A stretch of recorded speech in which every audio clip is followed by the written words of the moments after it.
अरुणाचल प्रदेश में जो हुआ 2020 में, वो गठबंधन धर्म का जो नैतिकता का पाठ ये लोग पढ़ा रहे हैं, भारतीय जनता पार्टी के लोग, वो गठबंधन धर्म का धर्म निभा रहे हैं। और इसलिए हमारे 7 में से 6 विधायकों को उन्होंने बाद में तोड़ा और एक को अभी मिला है। लेकिन मणिपुर में जो कुछ हुआ वो धन बल का प्रयोग हुआ। प्रधानमंत्री जी आजकल भ्रष्टाचार और सदाचार दोनों की परिभाषा बदल रहे हैं।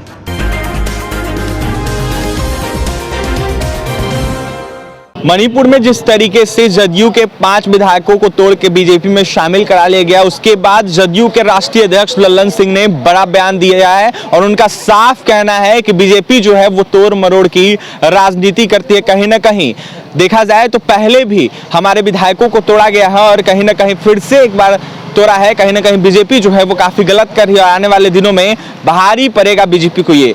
वहीं क्या कुछ कह रहे हैं जदयू के राष्ट्रीय अध्यक्ष लल्लन सिंह, वो सुने आप लोग। या मणिपुर, हम जो भी सीट वहां जीते, अरुणाचल में हम 7 जीते, मणिपुर में 6 जीते और दोनों राज्यों में हमने सीधे भारतीय जनता पार्टी को हराकर चुनाव जीता। अरुणाचल प्रदेश में जो हुआ 2020 में, वो गठबंधन धर्म का जो नैतिकता का पाठ ये लोग पढ़ा रहे हैं, भारतीय जनता पार्टी के लोग, वो गठबंधन धर्म का धर्म निभा रहे थे।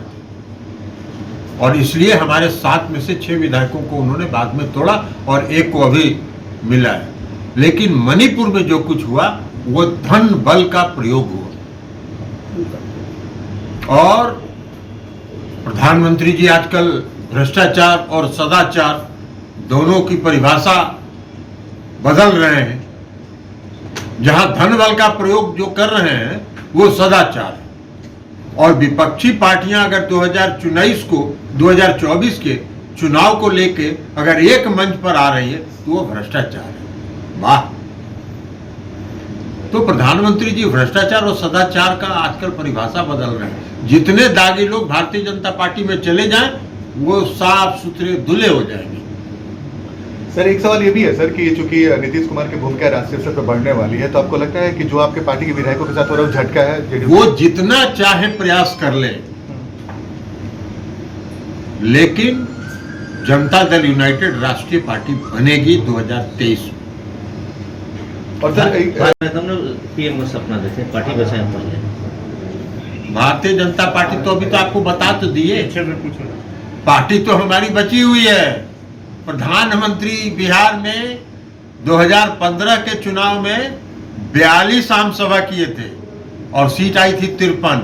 वो अपना देखें कि 2024 में कहां जाएंगे। सर, एक बीजेपी ने ये आरोप लगाया है कि जब आपने पार्टी के विधायक नहीं संभाल पा रही है जेडीयू, तो पूरा गठबंधन कैसे करेगी, कैसे उनके बातों को? अरे आप तो धन बल का प्रयोग कर रहे हैं। महाराष्ट्र में क्या किया आपने,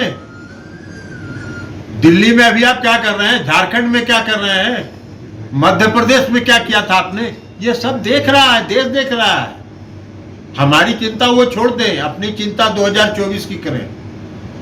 2024 में वो जुमलेबाज जो है वो विदा होने वाले हैं। सर, एक सवाल ये भी उठ रहा है सर कि 2024 में नीतीश कुमार की भूमिका राष्ट्रीय स्तर पर बहुत महत्वपूर्ण मानी जा रही है। आपको लगता है कि वो गठबंधन बनाने में आप सफल होंगे? जो फ्रंट की बात जो नीतीश जी ने बोला है, मेन फ्रंट, तो आपको लगता है कि एक और फ्रंट बनाने की जरूरत पड़ेगी? कोई फ्रंट बनाने की जरूरत नहीं है। हम लोगों का यह प्रयास है कि हम सभी दलों को एक मंच पर लाएं और एकजुट होकर भारतीय जनता पार्टी के खिलाफ चुनाव लड़ें। सभी दल में कांग्रेस भी रहेगी? सभी दल का मतलब आपको अलग अलग, आपके बारे में आपको अलग अलग बताएं क्या? कौन पोर्टल में, किस पोर्टल में, किस पोर्टल से? News for nation. News for nation से, इसलिए कुछ आप उसमें अपना एंगल लगाना चाह रहे होंगे। किसी पार्टी का मतलब होता है, सभी पार्टी का मतलब होता है उसमें सभी पार्टी। सर, नीतीश जी ने कहा सभी पार्टी का मतलब होता है सभी पार्टी। आपकी व्याख्या से हम व्याख्या नहीं करें। सर, झारखंड पड़ सकता है? हर जगह ये महाराष्ट्र में जो उन्होंने किया उसका भी असर देश में पड़ रहा है। मध्य प्रदेश में जो उन्होंने किया उसका भी असर देश में पड़ा है। दिल्ली में जो उन्होंने करने का प्रयास किया उसका भी असर पड़ा है। झारखंड में जो कर रहे हैं उसका भी असर पड़ेगा। आप ये सारी कार्रवाई उनकी यह बताती है कि वो बौखलाहट में, सर, वो घबराए हुए हैं। सर आप 2024 को लेके उनकी घबराहट साफ दिख रही है। सर आपको आशंका है कि बिहार में भी कुछ ऐसा बीजेपी कर सकती है? बिहार में बहुत यहाँ के नस नस में राजनीति है, यहाँ कुछ नहीं होगा। बहुत दिन से कोशिश कर रहे थे ना, हमारी पार्टी के एक एजेंट को लगा के बहुत प्रयास किया उन्होंने, सफल नहीं हुए। ठीक।